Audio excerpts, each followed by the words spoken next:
बिस्मिल्लाहिर्रहमानिर्रहीम। अस्सलाम वालेकुम। खाना प्लस में खुशामदीद। आज मैं एक बहुत ही छोटी सी चुन्नी मुन्नी सी रेसिपी बना रही हूँ, तो जो कि बहुत ही मज़े के स्नैक्स हैं। आप इसे टी टाइम भी ले सकते हैं, और वैसे भी अगर आपका मूड ख़राब हो, बहुत ज़्यादा ऑफ हुआ हो, यानी आप रुस्से हुए हों, तो आप फटाफट से उठें और इस रेसिपी को बनाएं और इन्जॉय करें। इससे आपका जो बूथा सूजा हुआ होगा ना, वो बिल्कुल फ्रेश हो जाएगा। तो चलिए फटाफट से अपनी रेसिपी की तरफ एक छाती मारते हैं। सबसे पहले तो हमने यहाँ पे 2 स्लाइस लिए हैं और इसको मैंने कट कर लिया कैंची के साथ। आप चाहें तो आप छुरी के साथ भी कर सकती हैं। एक मैंने इलायची लिया, थोड़ी सी मैंने सौंफ लिया और थोड़ी सी मैंने यहाँ पे ये क्रश जो मिर्चें वो ले ली हैं। आप चाहें तो आप दूसरी मिर्च भी यूज़ कर सकते हैं, लेकिन ये बेस्ट है। मेरा टब्बर बहुत छोटा सा है, इसलिए मुझे 2 स्लाइस इनफ है। अगर आपका टब्बर बहुत बड़ा है तो आप इससे ज़्यादा भी ले सकते हैं।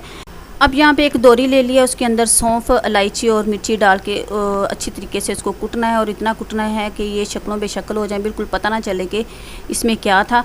अब यहाँ पे मैंने शुगर ले लिया है, इसको आप घर में भी क्रश कर सकते हैं, या तो आप दोरी में डाल के साथ ही कूट लें। 1 चम्मच बारीक शुगर के अंदर मैंने इनको मिक्स कर दिया है, और इसको अच्छे तरीके से हम मिस्की करके लेंगे। अब इसको एक साइड पे रख देंगे। अब चलते हैं हम दूसरी तरफ।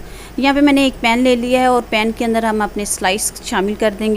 इसके अंदर कोई हमने ऑयल वायल नहीं डालना है, इसको सूखा ही सेका लगाना है।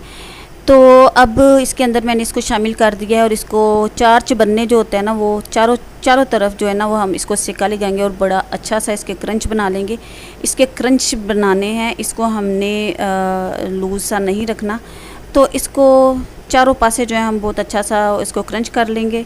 ये देखें, अच्छे तरीके से आप साइडें जो है ना वो चेंज करते जाएं, चारों तरफ इसके ना क्रंच बनने चाहिए। तो इसको जब ये क्रंची हो जाएंगे, इसको हमने ठंडा कर लेना है, और ठंडा करने के बाद इसके अंदर जो हमने मटेरियल बनाया था, ये देखिए यहाँ पे हमने इसके ऊपर छिड़क दिया है, और छिड़कने के बाद इसको अच्छे तरह से हम कर लेंगे मिस्की। और यहाँ पे ये देखिए हमारे स्नैक्स तैयार हो चुके हैं। बहुत मज़े के और बहुत ही अच्छे से ये स्नैक्स बनते हैं, और फटाफट से ये रेसिपी बन जाती है। इसको एक दफ़ा ट्राई ज़रूर कीजिएगा। दोपहर की चाय के साथ, शाम की चाय के साथ आप इसको ले सकते हैं। वीडियो अगर पसंद है तो प्लीज़ लाइक कर दीजिएगा, शेयर कर दीजिएगा। फिर मिलेंगे नई वीडियो के साथ, नई रेसिपी के साथ। इसके साथ ही मुझे इजाज़त दें, फिर मिलेंगे। अल्लाह हाफिज़।